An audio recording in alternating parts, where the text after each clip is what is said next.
All right. Okay. Welcome back, guys. This is Sarah. And I'm Erika.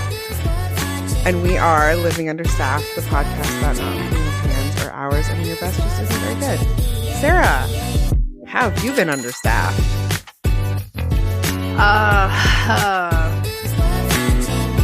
Well, to record today, I did meal prep today, but also I was in bed all day. I'm technically still in my pajamas right now. I rolled out of bed, brushed my hair, put on some lipstick and some eyeliner and mascara so that Erika and I could record. Okay.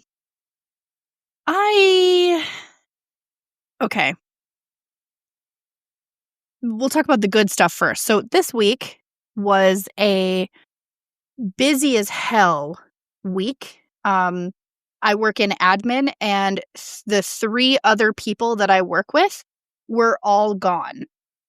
So it was just me this week. Now, my supervisor was here, but she was in a class where she had like actual schoolwork, homework, presentation, capstone. Like she was busy as shit. So she was in the office, but like not to be bothered unless necessary. And on a bad bitch level, I crushed this week. Crushed it. So not necessarily did all of the work for the other 3 coworkers, but did a shit ton and still stayed on top of my everyday tasks, stayed on top of the customer service piece of all the students coming in, stayed on top of hounding instructors for counselings and communication and all that stuff. Like it was a whole thing. It was a busy as shit week. And I absolutely crushed it. Like the amount of stuff that I got done this week makes me feel wildly productive. On top of my mom passed. So the emotional, oh God, I told myself I wasn't going to cry.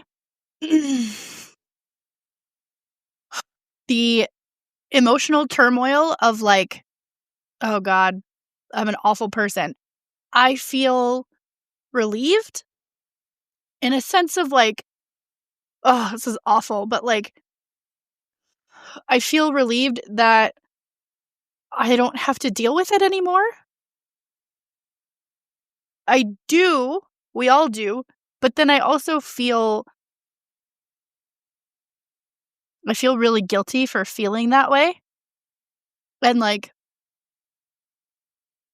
it's very weird. I mean, I've talked about it on the show 100 times. Like, it's not like I had a blossoming, relationship with her, but it's a very weird guilt feeling of like knowing that she's gone and having this sense of relief of like not having to walk on eggshells all the time and not having to like watch what I say around her. And it's it's really weird. It's really weird.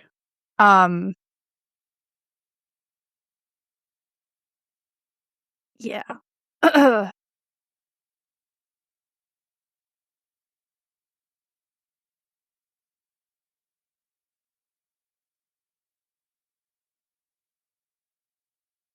So, the shitty part is our family is complicated and 1,000% frustrating. So, Thursday, and shout out, okay, first of all, shout out to my buddy Joe. So, every few weeks, my friend Joe and I have a night that we have recently coined as Metal and Munchies. I go to his place and we turn on heavy metal music for hours and have dinner, and then I go home. Like, Joe's awesome. So earlier in the week, we got the call from hospice that mom was going downhill. And Joe and I had plans for Metal and Munchies on Thursday night. And so I contacted him. He came over because we work in the same building. He came over to the office and he was like, I don't want you to cancel. Like, I understand if you decide you're going to cancel, but I don't want you to cancel because I know this week is really rough and I know you're by yourself. So just come over, and I don't even care if we don't listen to music, if you just sit on the couch, but just come over. And I was like, all right. Also, like, on a selfish level, I'm like, I don't have to worry about dinner. Okay. Bet. Like, got it. So he cooked. I went to his house. I brought my laptop to work on stuff for podcasts because I'm a monster. And I got the call while I was at his house. You like to disassociate. So, as we all do. Yes. So I got the call while I was at his house, and of course broke down because it's also really weird to have such a heavy emotional reaction for a woman that I despised for 20 plus years. And so I'm also like trying to figure that out. I have no words for that. I don't know what that is, but I'm at his place. He's cleaning up. I'm making phone calls. I'm crying. Like, I'm like pacing in his apartment, And then my brother and the one sister were talking on and off the phone, like, 5-6 minute phone calls, and then somebody else calls and whatever. And so I'm also hysterically laughing at things that my brother is saying or that my sister is saying or things that I say that I'm like, oh my God, why are we laughing? This isn't a laughing moment. Like, it's a whole thing. Joe, I was sitting on his couch and he hugs me over the back of my couch, over the back of his couch. And he just hugs me and he's like, I don't know what to do. Like, you're crying on my couch and I don't know what to do. Like, I started laughing because I'm like, Joe and I are good friends, but like, this isn't something that we do. Like, it's not, like, our friendship is great, but it's not there. So I was fucking dying laughing because he is kind of an awkward dude. And so like, I'm making him so uncomfortable sitting on his couch, just snot and tears everywhere. And I laughed really hard because the poor guy, I felt bad for him, but he's amazing. I'm really glad that I wasn't alone because I would have just either gone to Starbucks and worked on the podcast like I do most days, or I would have just come home and then been by myself at the house and got like, that was just kind of the universe stepping in through Joe to be like, don't cancel plans with me. Just, just come and listen to music for a while. So that was nice. And to button up my emotional week, I left Joe's house. I was there till I don't even know what time, but I was on and off the phone for a couple of hours. And I left and I was like, it's fine. I'm going to go home. I'm going to go home. I'm going to sleep in my bed. I'm going to cry on my own pillow. It's going to be great, And Joe's like, all right, just send me a message when you get to the house. Great. It's like a 20-minute drive. I got pulled over. And I was on the phone with my sister in LA, and we were crying and laughing, telling stories. Like, our mom, like, she and I used to play games all the time. And while we were assholes because we were teenagers, we used to play games all the time, and we were just having fun. And our mom used to like freak out because we were having fun. And, oh God, my children can't be having fun. Ixnay that immediately. And so we were like laughing and crying about it and making jokes and trying to just like exist together on the phone. So I got down into Waynesville, and the speed limit goes from 45 to 35. And I was going way over 35. And so I see him pull out behind me, right? And I'm on the phone with her, and I'm like, yeah, fucking pull me over. Like, fucking do it. You know what? This is just fucking perfect. Just pull me over. So the lights go on, and I'm like, fuck. So like, hey, I'm getting pulled over. I'm going to get off the phone and look like a maniac because makeup all the way down my face. Face is super splotchy. Eyes are super puffy. I was a sight for sore eyes, right? So I have my fanny pack on, so like my license is really close. So I get that out. I roll the window down. Oh my God, this poor guy. He walks up to the car door. He's got his fucking flashlight. He goes, how we doing tonight? Is everything okay? Do you know why I pulled you over? I just looked up at him and I was like, my mom died.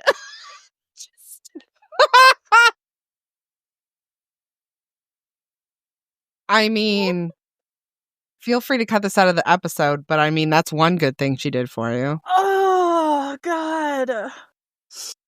So,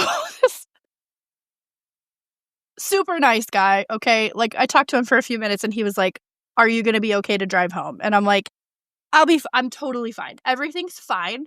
And I'm literally telling him that. I'm like, everything's fine. I will be totally fine getting home. And he straight up was like, are you okay if I follow you home so that I know that you made it? And I'm like, that's fine. Like, that's fine. So then I get back on the phone.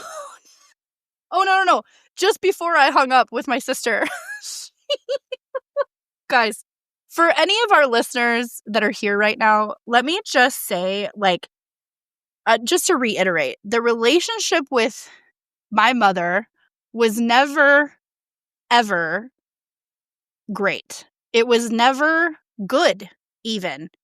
It was like a Munchausen's by proxy good, especially when I was younger. As an adult, there hardly was any relationship at all. To the point that I cut her off for 11 years straight. Like, see ya.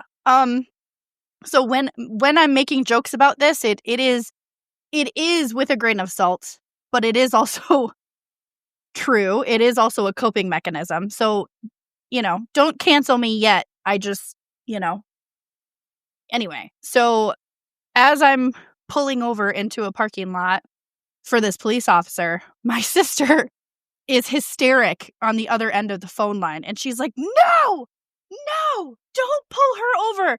God damn it, Bev, you couldn't have waited one day before you haunted her? This is not the day.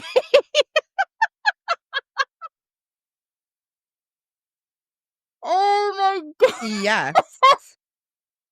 Oh God. So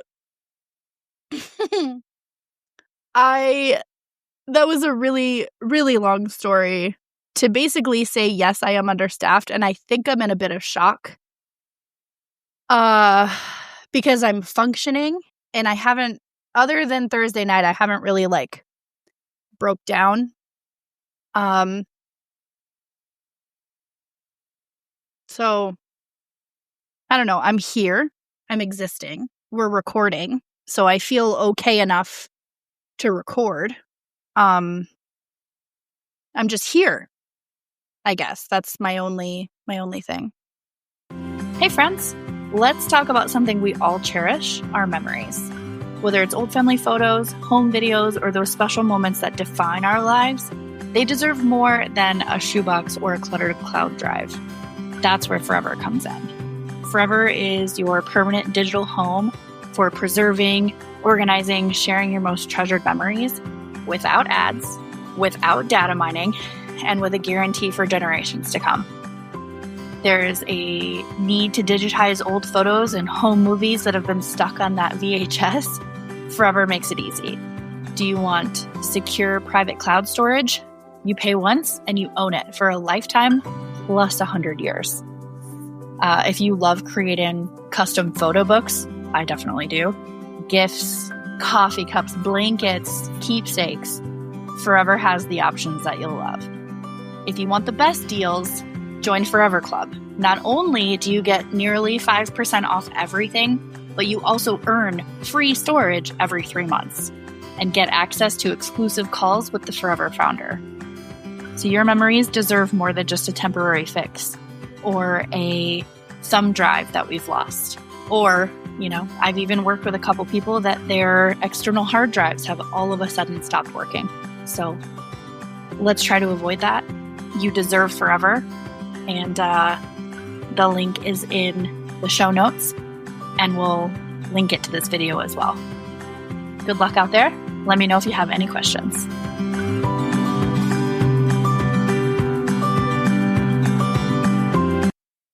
How about you? How's your week been? Have you been understaffed? Yeah. But mostly, like, obviously not to the same degree. But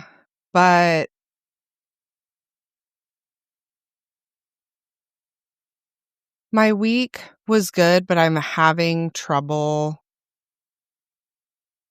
like staying present in the moment and like what I'm doing because I keep sort of going back to things because I'm, like I'm in therapy and I am starting to deal with things that I just didn't, I just buried for a really long time. And now they're like coming back and it's sort of like making sense why I do certain things. And this is the first time in my entire life that I've actually challenged any like narratives that I have about the world. And that sucks so much. And also my therapist gave me homework, which is the meanest thing she's ever done to me ever. I'm going to read what I have to do by tomorrow because it's me and I'm going to wait till the last minute. And then also I was complaining about this to Emma and she's like, well, you should do it. Because Emma's the worst. Come on. I know. Okay, number 1. I have to write down 5 personal strengths or qualities that I admire about myself. Like, I know the thing that is like, you are not truly self-aware until you can acknowledge not only the things that you need to work on, but the things that you are good at. No, thank you. No, thank you. That makes me extremely uncomfortable. And then I have to record my achievements. That's slightly easier. Because I can do that. I know what my accomplishments are. I just always sort of tie it back to me being lucky and not working hard, which I also need to be better about. And then I have to write a positive letter to myself outlining these things. Disgusting. And then I have to come up with daily affirmations of said strengths and accomplishments. And then I have to make a visual representation of all of those things. My therapist hates me.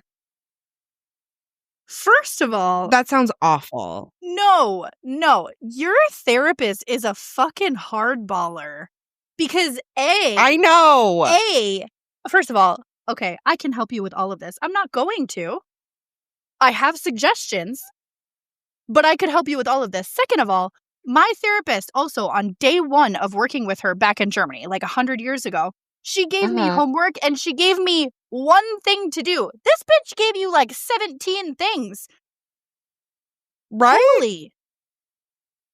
All right. To be fair, she did give me a week to do it and I haven't started. So that's my bad. I have no sympathy for you because I do the same thing. I know. I'm like, God. I mean, I'll help you with and the worst part was, sorry. No, Emma. So Emma, who is the sweetest, kindest, best, she's my favorite sister.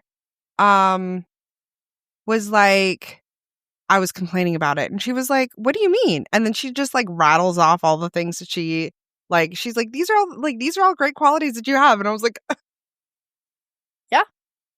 I mean, do you want me to make you cry on the podcast since I'm a fucking blubbering mess half the time?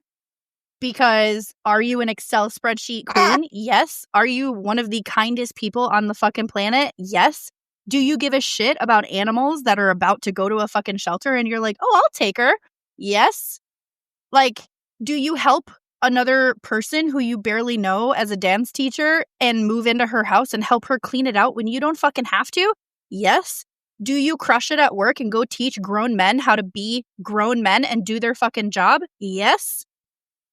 Girl. We could talk about this for fucking days. I love you so much. I love you too.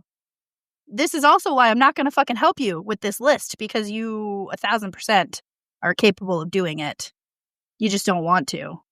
And I say that with a grain of salt because I would be just as fucking mad if somebody gave that shit to me. So. Right. Oh. Gross. And on top of Gross. that, my mom is very much like, I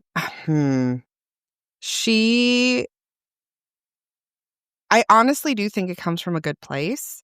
But now that Emma lives with me, she has a much different relationship with Emma than she does with me. Mhm. And I've always been a lot more independent. No, and not in a bad way, just like our relationship is just different. Mhm.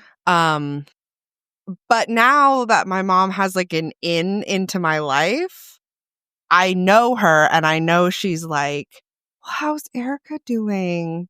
How is she? Oh, like, and she's like trying to like, because I don't share as much with her as my sisters do because I don't want to, because we don't have that type of relationship.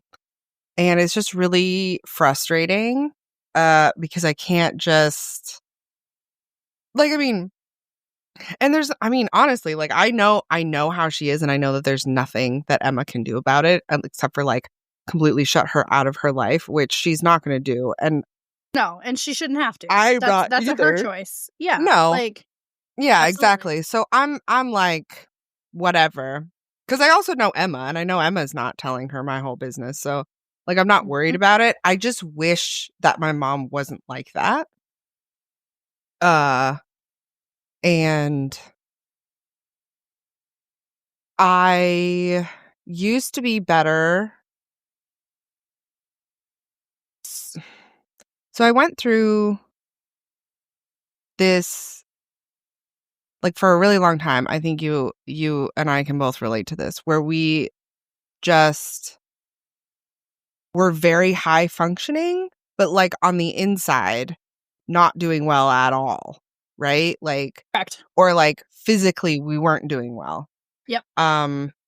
Which was absolutely my case. Like, I have never been good at like eating or sleeping or Yeah. my caffeine. Like, I've never been good about things like that.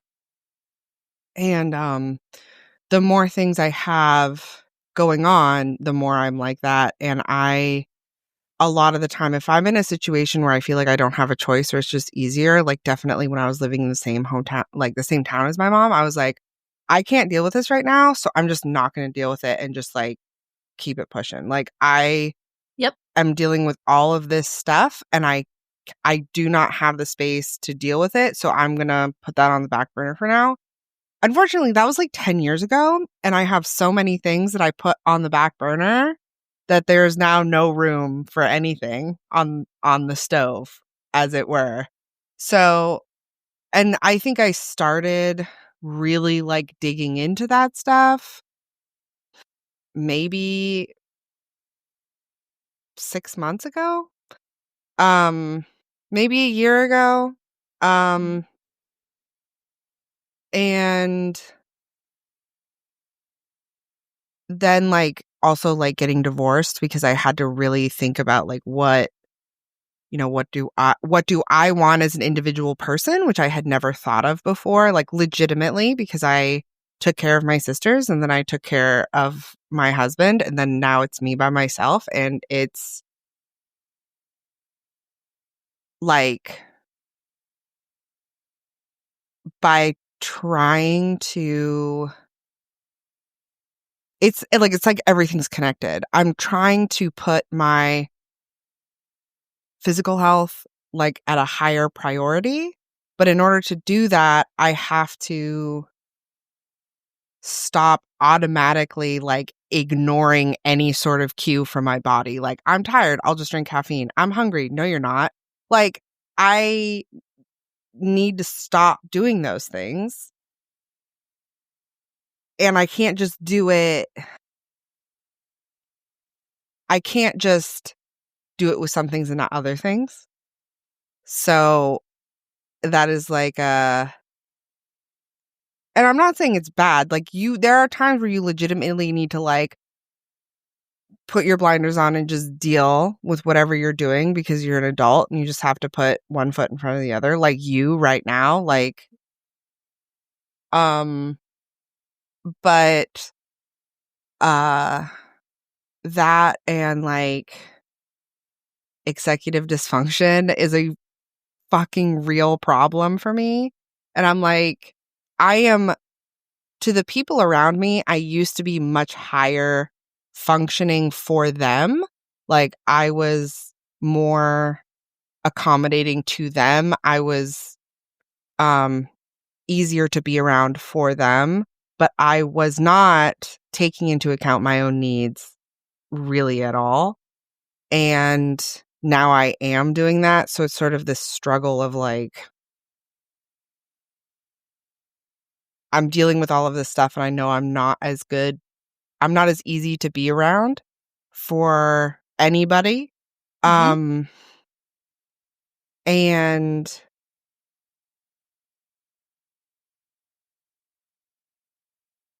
but also that means that's like a good thing because, you know, the people that are willing to go through this journey with me are like actually care about me, which is good. And as a person where the way I measure success or success is through Mhm. accomplishments and how, like, you know, what I do for other people. Like, I did this thing for this person or I made this person feel this way. That like it's like a point system in my head, right? Or like I did this many things today. Today was the first day I rested. I don't even remember. I don't even remember. Yesterday, I had a whole day where I had nothing planned except I was going to go out with Emma and like late at night, and that was it. Mhm. And I didn't lay in bed all day. I went and ran errands, which was great because I needed to do that. And then today I laid in bed until like noon. And all day, it's been a conscious effort to be like, you needed this. This was a thing that you needed. Yep. Just because you didn't go out and do things does not mean that it was not a productive day. And that is Hard to do. it's like when you know something but you don't believe it. I have that struggle all the time. Like I know logically that certain things are true, but I don't believe those things. Like For I know myself. logically that yes. Yeah. Like I know logically that I am a high performer. Like I know based on like the way the way my coworkers talk to me. I like even my boss will be like, "You're really good at this." Yep. And one of my coworkers, he's gonna go from one of the staff slots to the commander slot, and he even talked to me. He's like, "You're not allowed to leave until I do." Like, I, people I love all the that for time are you. like, "You are really important. Like, you do so much," and I still am like, "What? What happens when they find out I actually suck at my job?" I've been working there long enough. If I sucked at my Same. job, they would know. Same. It's so weird because I am the same as you, where it's like I'm so confident in the things that I do because I've been doing it with my eyes closed for Mm-hmm. X amount of time, right? Like I'm coming up on 5 years Mm-hmm. in this job. And I love it. I love the job that I have, but I know that I'm capable of so much more. And there's things that they're Mm-hmm. like, "Oh my God, like if you ever leave this job, like for example, the job in Georgia, it's still on the table." And so honestly, I'm again manifesting when they offer it to me, I'm Mm-hmm. taking it and I'm moving to Georgia, like hands down. Yeah. And so for me, I'm like, oh my God, what if I go to Georgia and then they actually find out that I'm trash, that I actually don't know what I'm doing, that I actually hate it. And in my head, I don't hate it. I don't hate it, not even a single percent. But it's such a weird, like, self-sabotaging kind of thought process where, oh my God, what if they find out that I actually don't do anything at all? And then Yeah. when or if I ask for help, like in our office, if I ask for help, like, hey, do you need help doing this, or are you good to do it and I'm going to go back to what I was doing? And when the person is like, oh, yeah, I got it, then I immediately feel bad that I'm not doing it because I should be able to handle that one other thing on my plate. And then I'm like, oh my God, I'm a trash employee. Oh my God, I'm putting so much stuff on someone else's plate. And like, yes. why? Why are we like this? Why? Yes. I think it was like Monday or Tuesday. Sarah, listeners, you all know how bad I am at eating actual food.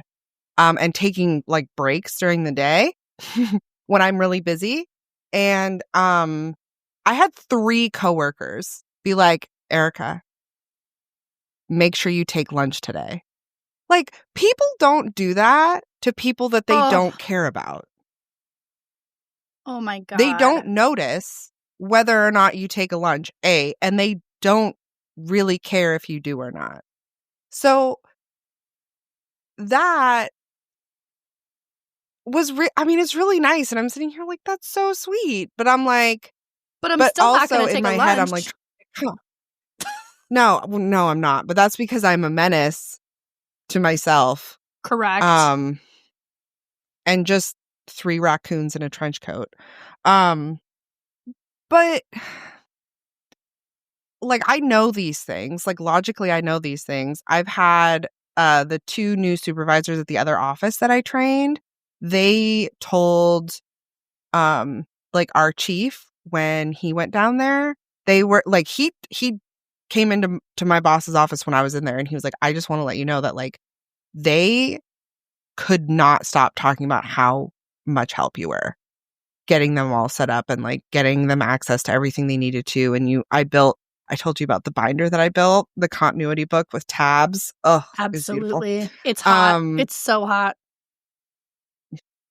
And that was just so like I needed that. Like, we both simultaneously don't believe any nice thing anybody has ever said to us, but also have an absolutely insane praise kink. Like, how dare you? Like, tell me. I'm not going to believe you, but like, keep telling me. Yes, because maybe we can fake it till we make it, and maybe I'll start believing people. It's kind of disgusting because, okay, on a whole, like, Cruella de Vil level, there's this half of my brain that knows that I'm a fucking baller. I have a phenomenal work ethic. We both do. Phenomenal work ethic.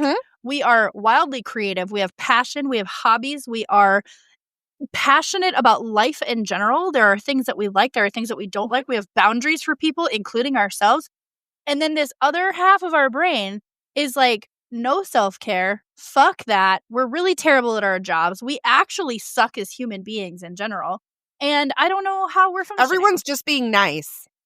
Yeah. Yes. And I just don't understand. I don't understand the rift in our brains. How does that work? And can we also just ask, for the people that are wildly confident about everything that we do, about everything that you do, how does that work? How do you live your life without questioning yourself or questioning your work ethic or the things that you're passionate about or the things that you have hobbies for and love for and excitement for? How do you live your life? Because I can't wrap my head around that. Well, for starters, I don't know a single woman that feels that way, so there's a bit of that, I think.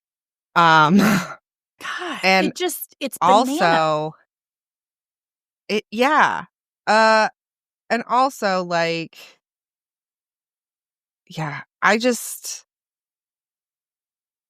it's like I'm constantly like not doing enough. But again, you and I are very similar in that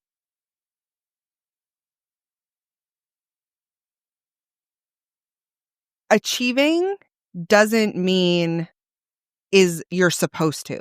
So it's like on a scale of like if you're in school and you get an A, that's what's expected, is you get an A. So if you get anything less, you're a failure, but there is nothing higher than an A. So you have to be perfect or you're a failure.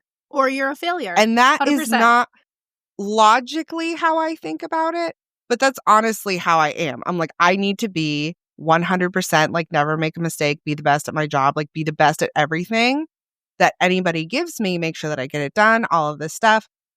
And if I don't, then I'm this huge piece of shit. And that is unrealistic. And I know that, but I can't stop holding myself to that standard. And how, like, I feel like we could talk about this. Look at us hurting our own feelings today. Weird. I feel like this is a good segue. I don't know why I just said it that way. Segue.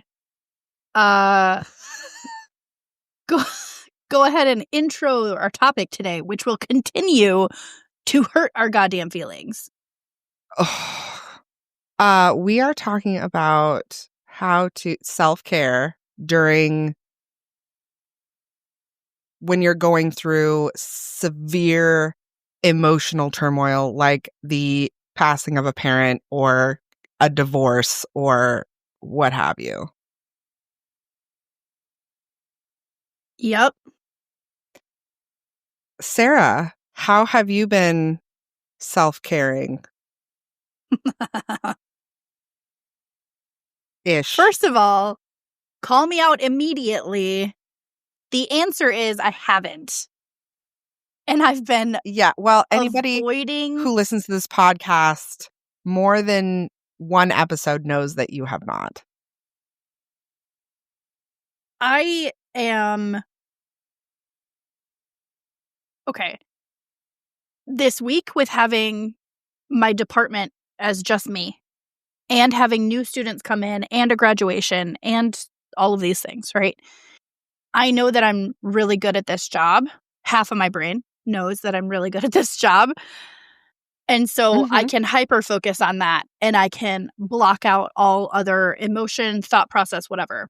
I did have a low moment on Wednesday or Thursday, and one of my students, who is a sweetheart, ran up to me like she was going to ask me a question, and then she saw that my face was splotchy and that I was like barely holding it together, and she just loops me in for a giant hug, and I immediately started crying on one of my students' shoulders, and I was just like, ugh, don't, please let go, and she's like, are you okay? And I'm like, no, I'm absolutely not okay.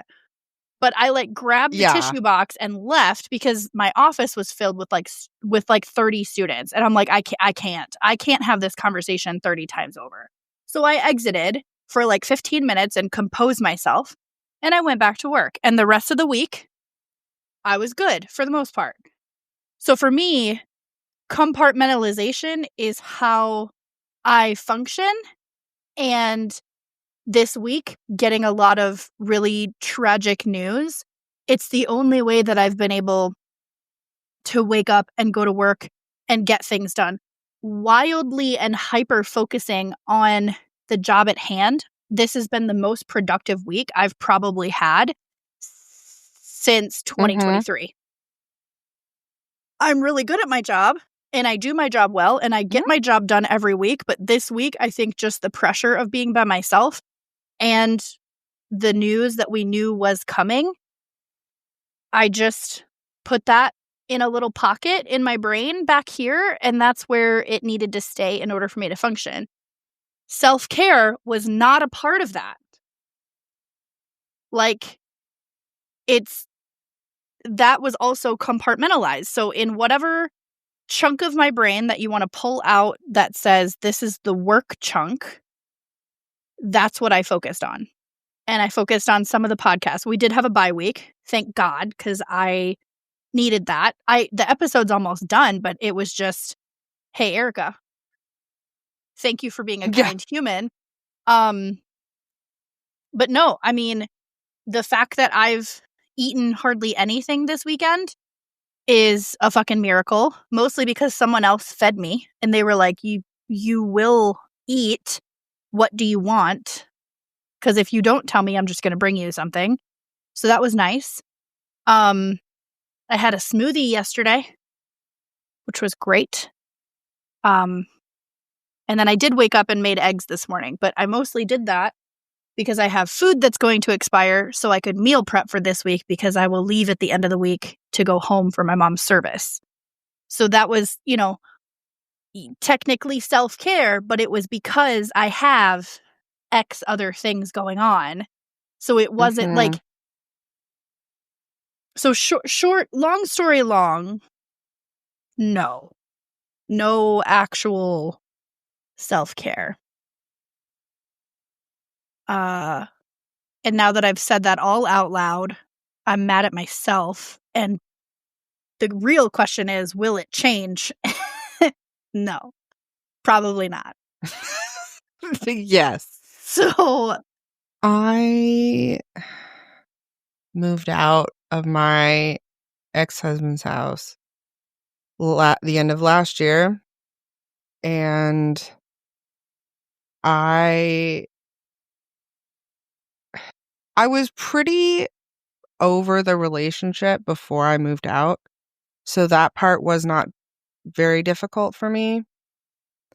But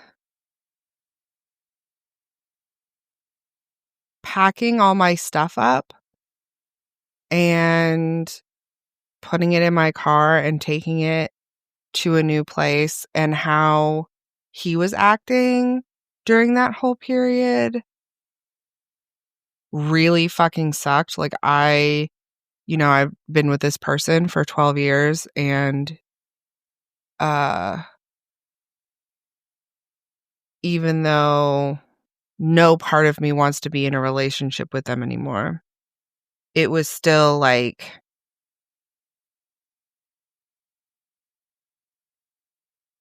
it felt like all of a sudden I wasn't worth the, like, courtesy of certain things. Like, he just wanted me out, which I understand, like, the type of person that he is. I understand that.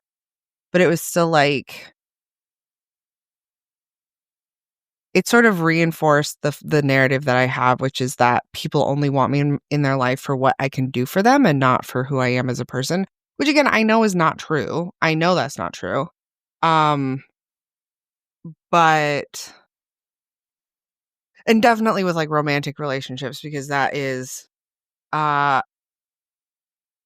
only been the case for me, but also the case for my mom and the relationships that I have seen her in. And I have just been disassociating. And not only that, but, like, almost my entire marriage, there were so many things that happened that I just was not ready to deal with, that I just, like, nope. And then when I started being like, actually, all these things that I thought were okay, or I was prepared to let go at the time, I'm actually not okay with that. I actually don't. I actually need to, like, process this and talk about it in order to move past it. And that's another thing that's really, really hard when I'm at work, or I'm out at dinner, or I'm doing something, and I just get, like, smacked in the face with this memory that I can't get out of my head. Or, like, when things are really chaotic, I get really incredibly stressed out. And I'm not a person that cries a lot, but I'm not a crier. Like, I'm definitely not one of those people that's like, oh, I haven't cried in 12 years. No, obviously not. But I have not broken down in over a year. And that's not, I know that's not good. Like, the things that have happened in the last year or two-ish, a normal, healthy, not fully disassociating person would have released those emotions, and I have not done that. And it's not because I haven't wanted to, it's just that like little, it's like I release the pressure a little tiny bit and that's all I can fucking handle. Like, I'm like, I can't, like one thing I've always been good at is like moving forward, just like keep going. Like out of sheer stubbornness, I will make this happen. I will get through this. I will be fine. This is going to happen. The problem is that I've been doing this my entire life and I have never stopped. And now I'm trying to figure out how to not be that way. And I'm in the middle of learning how to be myself again for so many different ways, like as a single person, but also just in general, dealing with things as they come up and not just like shoving them into a little box that I don't acknowledge ever. And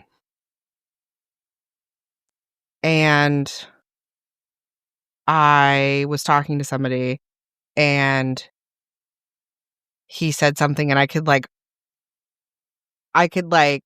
he said something that was very like not even to me, just like in general. And it just like sort of hit a nerve and I got like a little like, and I was like, nope, oh no. Bury it. And I need to not, yeah. I'm like, no, I can't keep being like this because I want to be able to deal with those things. I want to be able to, because right now there are so many things I just don't talk about because it still gives me such an emotional response. And I know once I deal with it, like I can tell the story and not have the story tell me. And that right now is where I'm at with so much stuff that it's so hard to do that and go through all of that stuff and also work and also have a podcast and also keep up with my social life and also date and also have a dog and also do dance and also like make meals for myself sometimes and just like do the things that I need to do for self-care and also deal with all of this stuff because it's not that it already makes me really uncomfortable. And it's not anything, and I've never had a partner that I have felt comfortable enough being completely honest about those things with, and not even necessarily because of the partner, but just like I don't trust people. I don't trust people. Like and even then, it's like the fear of rejection is worse than the actual rejection. It's like if I say something that I find really upsetting or something, and somebody like is like, "Oh, yeah, whatever." That doesn't really bother me that much, but it's like the fear that it might is what prevents me from doing it. Anyway, that's what I've been dealing with this week more than other weeks. I have a question for you. Just trying to like, yes. Are you going to hurt my feelings? Very strong possibility. Question Rude. being, the assignments that your therapist gave you, what are they again? Yes. It's writing 5 accomplishments, right? Yeah. Writing 5 nice things about yourself. Oh, yeah. Writing a nice letter to yourself about the things, Yeah. nice things that you are or accomplished. And then what was the other thing? Yes. Pick a strength or an achievement from the list and recite it as an affirmation to myself. And then a visual representation. So do like a collage or something. Like a vision board.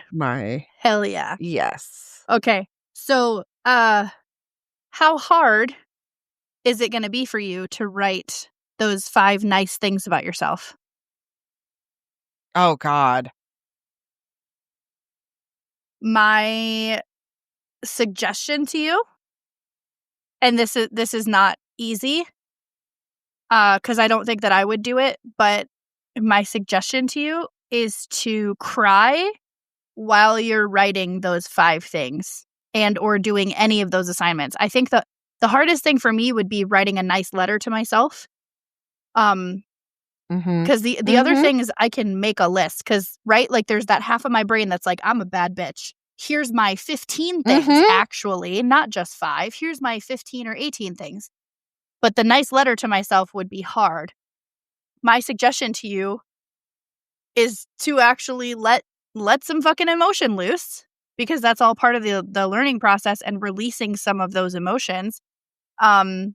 Because you'd be doing it in a safe space. You would be by yourself. You would be in your car or in your room or in your house doing those things, because that is your safe space, is your bubble. Yes. Just a suggestion. Yeah. You're not going to do it. We both know this. But no, I'm not. Also, when I talk about not being a crier, it's not because I don't want to. It's like I just don't. I just like have not. Like there was that one time where I felt a little like wibbly and I was like, whoop, shut that down. So there's a movie. And I can't remember what it is, but there's this woman who is boss bitch vibes, and she doesn't cry. She like can't cry. Not for lack of trying. She just doesn't / can't cry. And I think it's a love story. But at the end of it, she cries and realizes she's like in love with this guy because she was about to lose him. And she cries over it. And she's like, oh my God, I'm crying. I'm releasing. What the hell movie was that? God, I sound weird. Anyway, you're that person. You're that person. I am that person. It's not necessarily a good thing. Like I said, like it's I'm not necessarily like, a bad thing either. Cry. Like, I mean, some people just don't. That's true. And it's not, like I said, like I've never been a person that cries a lot, which I don't think is a bad thing.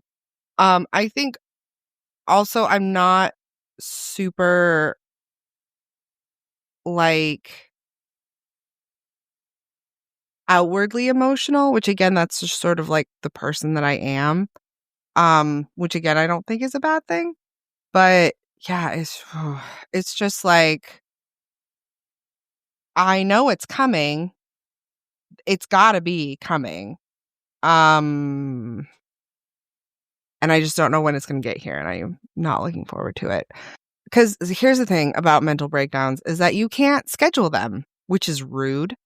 I'm like, can it happen on a Sunday afternoon, please, when I'm alone in my own home and I can just be sad by myself?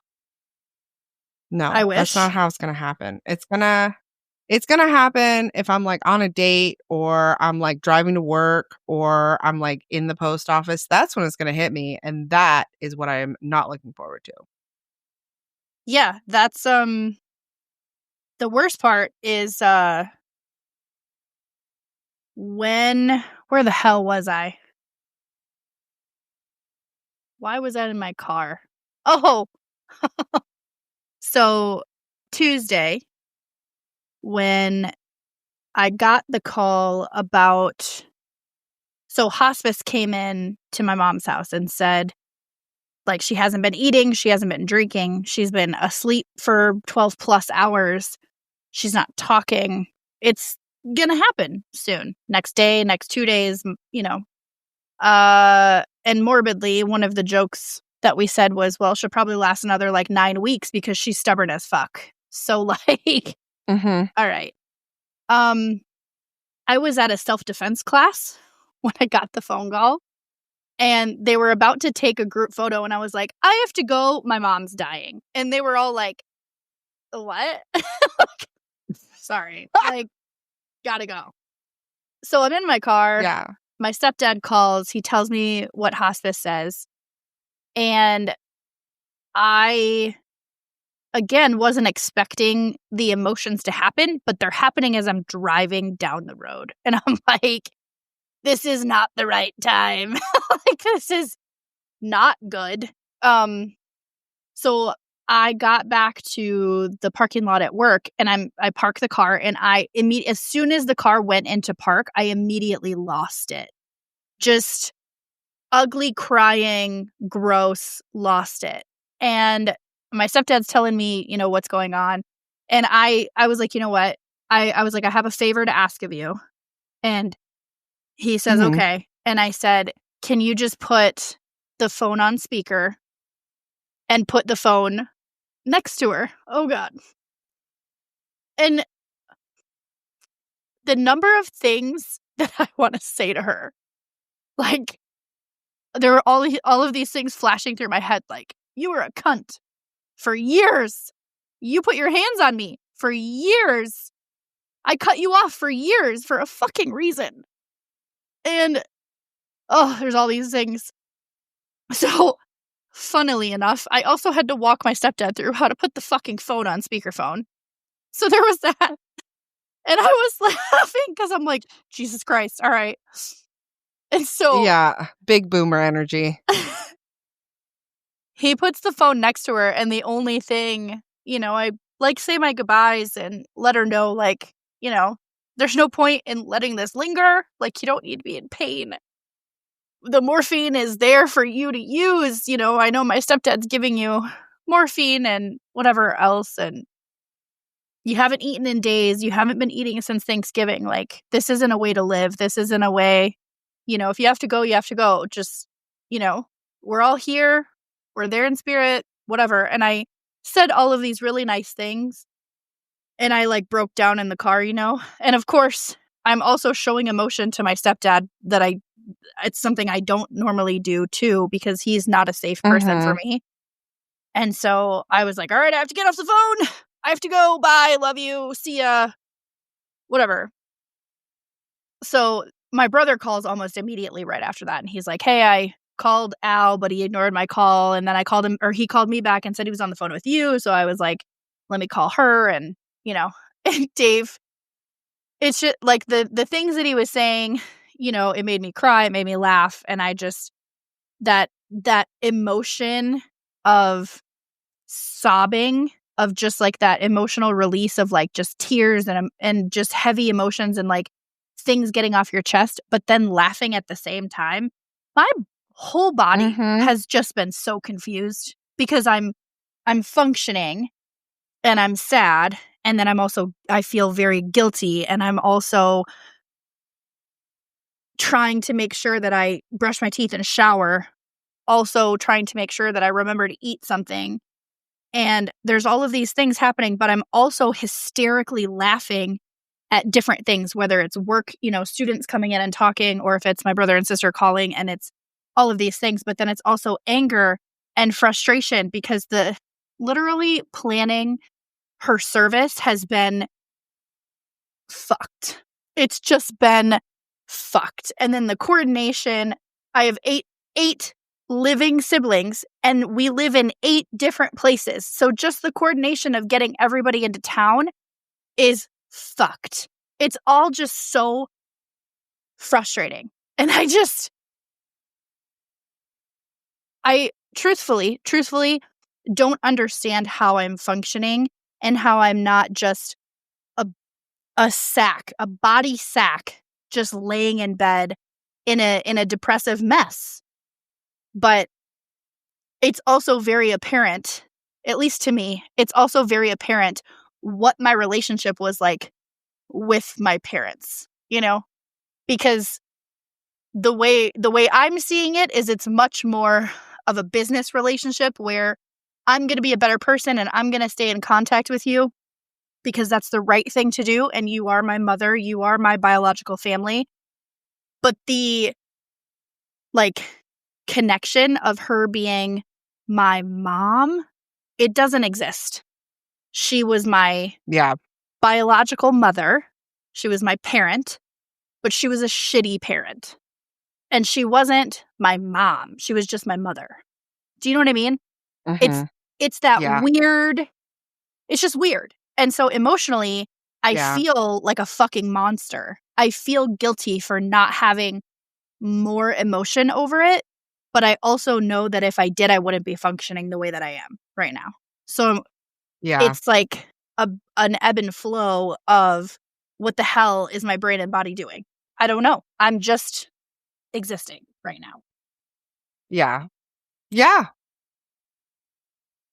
But I think that's all you can ask of yourself right now. Like, you can't. I don't know. If someone were to ask me advice on what to do for them, I would be like, don't fucking, I'm not the one. Mhm. I'm not the one to ask because Same. I don't know. I don't fucking know. So, guys, not gonna lie, the whole like weight of this week is kind of crushing, and now I have a whole bunch of messages flooding in about my frustrated family members, so we're gonna end the recording because I just can't anymore. So, Erika, by all means. Thank you, everyone, for listening to Sarah and I trauma dump all over you. You're welcome. We're still going to be in Kansas City. Please come see us. We love you. Buy merch. Without you, we would be potting into the void. Thank you. Goodbye.